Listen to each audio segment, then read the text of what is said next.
The 1930s, colloquially known as the Red Decade, was a period of political radicalization as communism gained traction among intellectuals, including British poets.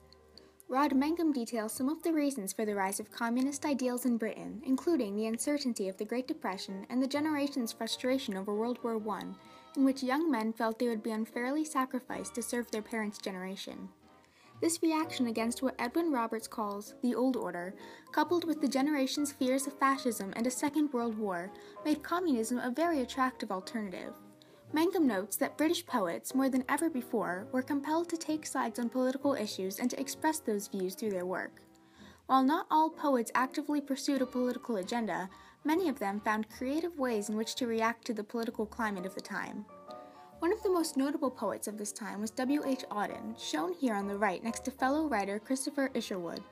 A.K. Weatherhead notes that while Auden was not strongly communistic and did not participate significantly in the politics of his day, his work still draws heavily from the leftist political climate.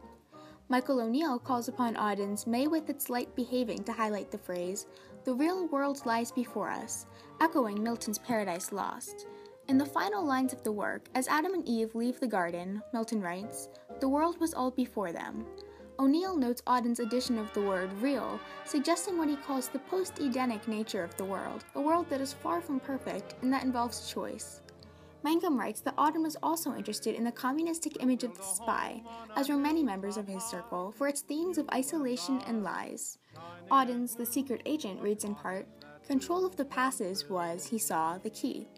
Mangum comments that the idea of the border, here the passes, was a popular image in left-wing poetry as it symbolized the passage from one territory to a new, unfamiliar one, symbolizing political revolution and the rise of communism. Another prominent poet of this time was Stephen Spender, who, as Benjamin Coleman notes, reacted vehemently against the self-contained modernism of the 1920s and instead looked toward reality for his poetry. He participates in the idealization of Russian life that was common at the time, such as in The Funeral. They walk home remembering the straining red flags and with the pennants of songs still fluttering through their blood. Spender was in fact a member of the Communist Party, and, while not every poem of his is as overtly communistic as The Funeral, it can be said that Spender explores these themes in a more obvious and politically charged way than Auden does.